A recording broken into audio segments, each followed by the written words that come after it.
Assalamualaikum warahmatullahi wabarakatuh. Waalaikumsalam warahmatullahi Waalaikumsalam wabarakatuh. warahmatullahi wabarakatuh. Pada kesempatan yang baik ini, izinkan kami dari kelompok 8 ingin mempresentasikan hasil kerja lapangan kami yang berjudul Pancasila sebagai Filsafat Kebudayaan Nasional. Dan sebelum itu, saya sendiri, Mazila Syadatur Rahma, sebagai moderator dan presentator. Saya Nabila Rizky Ramadhani sebagai presentator. Saya Dewi Kurniawati Pratiwi sebagai presentator. Dan saya Fitratunida Halwa Elzahra sebagai presentator. Izinkan kami untuk mempresentasikan hasil kerja kami. Selanjutnya latar belakang yang akan dibaca oleh Dewi. Latar belakang dari penelitian ini yaitu permasalahan yang krusial terjadi di bangsa kita adalah bagaimana membangun jembatan dari Pancasila kepada nilai budaya atau disebut juga dengan proses pengejawantahan dari Pancasila kepada budaya. Sehingga budaya yang terbangun di bangsa kita telah distandarkan oleh Pancasila. Dan seperti itulah layaknya kebudayaan nasional kita yang standar dan akan menstandarkan nilai-nilai lainnya dalam kehidupan manusia. Bukan bermaksud untuk menyeragamkan kebudayaan yang beraneka ragam, melainkan lebih kepada mengkonvergenitasikan kebudayaan yang beraneka ragam menjadi satu kebudayaan nasional yang standar. Selanjutnya, rumusan masalah yang akan dibawakan oleh Fitratunida.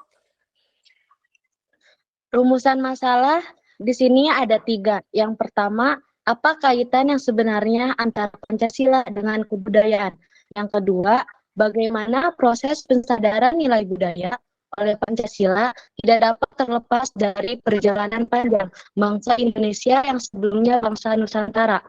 Yang ketiga, bagaimana membangun jembatan dari Pancasila kepada nilai budaya atau disebut juga dengan proses pengejawantahan dari Pancasila pada budaya.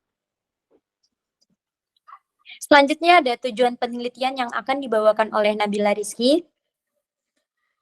Jadi tujuan penelitiannya di sini, studi kepustakaan ini bertujuan untuk menemukan kembali peranan Pancasila dalam menstandarkan budaya bangsa Indonesia yang secara eksplisit telah hilang dan terpendam oleh arus globalisasi. Hilangnya penstandaran nilai budaya itu semakin kita rasakan dalam kehidupan berbangsa dan bernegara dalam satu dasawarsa terakhir.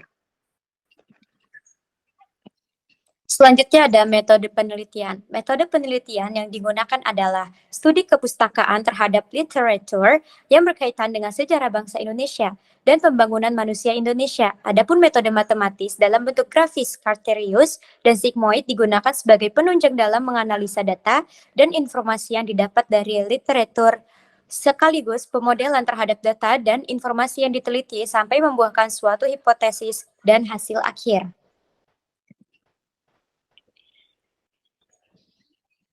Selanjutnya ada proses penelitian. Penelitian ini ditentukan oleh penyusunan kronologi masalah yang kemudian divisualisasikan oleh model analisis dalam bentuk grafik sebagai pendekatan matematika. Sehingga variabel bebas dan variabel tetap yang telah ditemukan akan mudah digunakan dalam model tersebut. Dalam pembahasan ini, Pancasila menjadi variabel tetap atau konstanta dan nilai budaya adalah variabel bebasnya, yang kemudian ada pola hubungan yang bersifat korelatif atau interaktif dan kausatif. Selanjutnya, proses penstandaran nilai budaya oleh Pancasila tidak dapat terlepas dari perjalanan panjang bangsa Indonesia yang sebelumnya bangsa Nusantara sampai dengan disepakatinya Pancasila sebagai dasar Indonesia. Pada saat itu, merdeka pada tanggal 1 Juni 1945. Pancasila bermulai dari peristiwa dalam sidang Badan Penyelidikan Usaha-usaha Persiapan Kemerdekaan Indonesia yang biasanya disebut juga dengan BPUPKI. Dari sidang BPUPKI tersebut, yang kemudian pada tanggal 1 Juni 1945, lahirlah Pancasila yang menjadi dasar negara Indonesia. Dalam sejarah perjalanan bangsa Indonesia untuk mencapai kemerdekaannya, terdapat data penting antara lahirnya bangsa Indonesia tanggal 28 Oktober 1928 dengan kemerdekaan bangsa Indonesia 17 Agustus 1945. yaitu tanggal 1 Juni 1945. Dalam risalah Sidang Badan Penyelidik Upaya Persiapan Kemerdekaan Indonesia atau disingkat BPUPKI, terjadi perdebatan yang panjang antara beberapa golongan yang hadir dalam persidangan mengenai dasar Indonesia merdeka dari tanggal 29 Mei sampai 1 Juni 1945. Di antara golongan-golongan itu, ada yang bersikeras untuk menjadikan agama Islam sebagai dasar Indonesia merdeka. Salah satu anggota yang memberi usulan itu ialah Ki Bagus Hadikusumo dari Persyarikatan Muhammadiyah yang berpidato pada tanggal 31 Mei 1945. Dimensi Pancasila dalam nilai budaya merupakan perstandaran nilai budaya oleh Pancasila, sehingga hasil yang diperoleh adalah kepemimpinan, karena merupakan aktualisasi moral seseorang yang subjektif ke dalam tatanan etika yang objektif. Moral subjektif seseorang sangat berkaitan dengan agama yang dianutnya. Maknanya, ada peranan hukum Tuhan yang menjadi dasar pemikiran seseorang dalam bertindak dan membuat kebijakan yang akan menjadi etika yang objektif di masyarakat.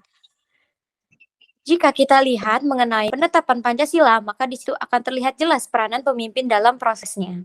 Selanjutnya, kepemimpinan sebagai standar nilai budaya dengan subjeknya adalah pemimpin, yaitu seseorang yang mampu mengaktualisasikan moralnya yang subjektif ke dalam tatanan etika yang objektif. Sudah pasti orang tersebut akan memiliki sikap yang mendekatkan kehidupan manusia ini sesuai dengan perintahnya. Pola berpikir demikianlah yang perlu dijaga dan dikembangkan untuk mewujudkan cita-cita bersama bangsa ini. Selanjutnya, kesimpulan. Berdasarkan penguraian di atas, bahwa Pancasila harus menstandarkan nilai budaya yang akan menghasilkan kepemimpinan sebagai standar nilai budaya. Karakter kepemimpinan yang dimiliki oleh orang-orang yang paham akan sejarah bangsanya itu, yang kemudian mampu memecahkan permasalahan berupa krisis multidimensi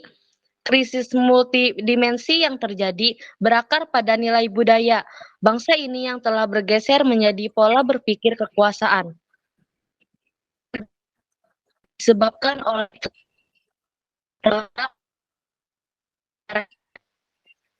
sehingga bangsa ini tidak mengerti akan filosofi dan keilmuan Pancasila yang sangat berkaitan erat dengan sejarah. Akibatnya, bangsa ini cenderung menggunakan filosofi luar, baik disadari maupun tidak disadari penggunaan itu, membuat semakin memburuknya kehidupan berbangsa dan bernegara. Mungkin cukup sekian dari kami, kurang lebihnya mohon maaf. Terima kasih. Wassalamualaikum warahmatullahi wabarakatuh.